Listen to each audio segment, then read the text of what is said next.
Guardians of the Galaxy, the holiday special. A hilariously sweet way to kick off the festive season, and I got my jumper on to match Drax and Mantis. So who wrote this? Well, that would be none other than James Gunn, who also directed this, which he had done prior with both Guardians of the Galaxy and Guardians of the Galaxy 2. And this is his farewell to the MCU, as he's no longer going to be part of it after Volume 3. Because instead he's heading over to the DCEU to be the creative head over there, which is interesting. Interesting things are happening for the DCEU. Let's hope James Gunn doesn't mess up too badly. We all remember Suicide Squad 2, right? That was not good. Okay, here we go. And what an opening start. The perfect song chosen, Fairy Tale of New York by the Pogues, watching over a Christmassy scene of the Marvel logo. Fairy Tale of New York also happens to be my favourite Christmas song, so we're off to a strong start. Another 2D animated start by Disney, and again, a joy to behold. This time we're taken back in time with a young Quill, Yondu, and Kraglin. This scene was so funny. Yondu here, wow, what a Grinch. Complete with saying, I hate Christmas. Right, which is what Little Grinch said in that movie. But I must admit, I did laugh when he kicked over the Christmas tree. That was quite funny. It was good stuff. But poor Quill just wanted to have a happy Christmas, and we're led to believe this year he did not get that. Moving on, we see Nebular and Drax have a funny moment, and I thought it was a very funny moment between the two of them, especially Karen Gillan as Nebula. I laughed whenever she was on screen. She was such a great actor and a comedic force not to be reckoned with, in my opinion. But as here within the Guardians, minus Gamora, have brought nowhere from the Collector, but I thought the Collector died in Infinity War, so I was like, oh, I might need to go research that. But yeah, no, I think he died because Thanos was over them, and then they had that reveal where the Collector waved goodbye, and it was assumed he was dead. Maybe he wasn't dead. Maybe I just assumed. But anyway, we're told that they've brought nowhere from the Collector. Here, we're also introduced to a new character, Cosmo. And I think Cosmo actually beats Groot here as Rocket Raccoon's little partner in crime. Cosmo here was so funny that maybe Groot should be a little worried for his future in the MCU. Yes, Cosmo was as funny as she was sassy in this. What a great introduction to the character, which I hope they use a lot more in Volume 3, which I believe she's going to be returning in. After this, we get the first of two songs, the first being a group of aliens singing about their take on what Christmas is. Now, this song was hilarious, complete with amazing reaction shots from extras who made this moment all the more hilarious to watch. Chris Pratt here was also funny, even though he was a sad Star-Lord, but he had some good lines. And why is Star-Lord sad? Well, because he's missing Gamora, his sweet love. But don't worry, Quill, you're not the only one missing Gamora at this point. After this, Mantis comes up with a clever idea of giving Peter a great Christmas present. And a nice Christmas also to cheer him up. And it's here that we learn that Mantis is Star-Lord's sister. Now, I did some research after this, and I could not find, I don't believe, anywhere that they have ever been siblings. Yes, that's right, the MCU has gone rogue. It has gone off comics, so to speak, which is a great move as it keeps us all on our toes. From here, Mantis says how they should go and get Kevin Bacon as his Christmas present, because that is who Star-Lord has idolized growing up. And what a great early Christmas present that is for Kevin Bacon, and I'm sure a lovely paycheck. So off they go to Earth to get him, and upon arriving, people start looking to the sky and crying, and it was all very funny. And they probably have been crying because the humans at this point in the MCU have gone through so much in the last 6 years, they've probably got some sort of PTSD. So cry they do when they see another spaceship in the sky, which was hilarious. Drax and Mantis have a funny moment here too, when Mantis says, when she notices the people are crying, she's like, did you put the shields up, like the camouflaging shields up? And Drax says yes. And then she's like, did you put them up? And he says no. Of course Drax didn't, but it's here that he also quickly puts them on when he's talking to Mantis, and that was quite funny. And they land, but it's too late to be camouflaged because people have already spotted them. So that was funny. We also here get a montage of them in Hollywood, on the Hollywood Strip, I believe. And it is here that the actors dressed up as various Avengers characters. And when Mantis sees one of the actors dressed as Captain Rogers, she jumps into his arms, and he quickly pushes her away, and that was quite a funny moment. Here, people also tip them and take pictures with them, I believe, assuming that they are also actors in costume and not the real Guardians. So that was funny.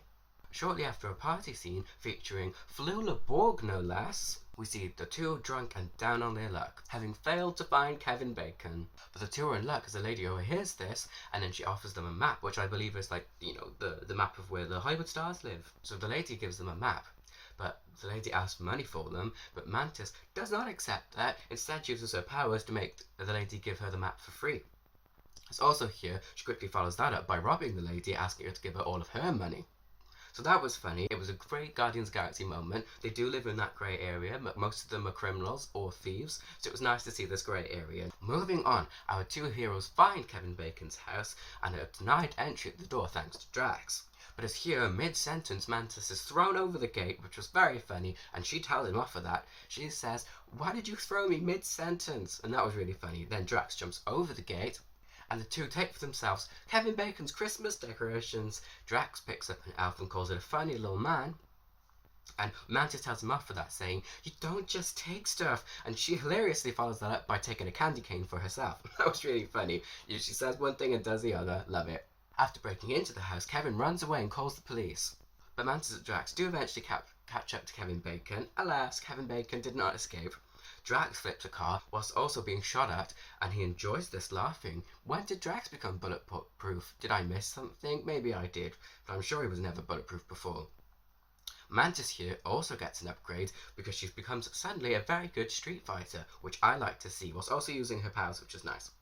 But move over Daredevil, who needs him and his nunchucks, right? Just get yourself a Christmas candy cane decoration, you're good to go. Yeah, that was great stuff. However, after they take down the police, Mantis has an empathetic moment, gifting her candy cane, which she dearly loves, to the two police in the flipped car. That was a nice scene. Ah, Mantis being empathetic. Moving on, Kevin is taken into space and kidnapped by Drax and Mantis. It is here they learn that he's an actor, and that his heroic deeds that Star-Lord told them about is all just acting. They feel sick and betrayed, just like the rest of us were in Iron Man 3 when the Mandarin turned out to be an actor, right? But at least we got the real Mandarin in Shang-Chi, which, as you recall, they did some good backtracking on whilst they made the fake Mandarin from Iron Man 3 in that movie in the real Mandarin's jail cell. So that was quite funny and good backtracking. But alas, no backtracking here for Mantis and Drax, who feel the hurt that they feel about being betrayed, that he's an actor and not a real hero. Mantis quickly makes him believe he's a real hero, thinking that will impress Quill later on.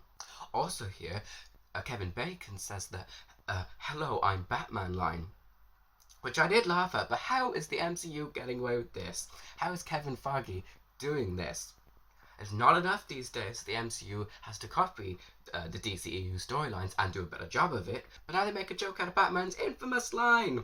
Wow, disrespect. How did they get away with it? Because it's Kevin Feige. But I did laugh at it, so that was good.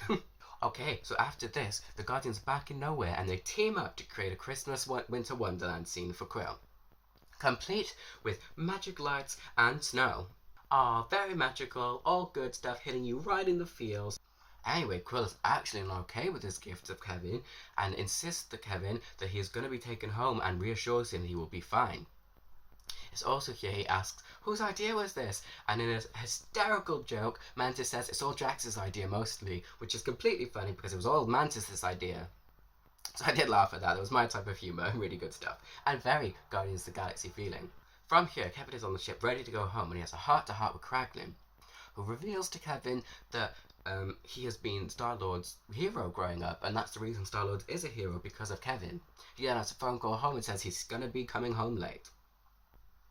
And he stays behind to do our second song of this special. This song was not as good as the first one, but it was fine, and we should get some great scenes of the Guardians gifting each other presents, including Nebula, who gives Rocket Bucky's arm. And at first I thought he was confused by this, but it might be because he's actually feeling the feels, because we all know Rocket likes to collect animatronic body parts. So that was good. We cut back to Kevin and the aliens singing together, and here we have a laugh out loud moment with Karen Gillan's Nebula once more as she's doing the little dad dance, which is absolutely hysterical. I did not stop laughing at that for a good 5 minutes.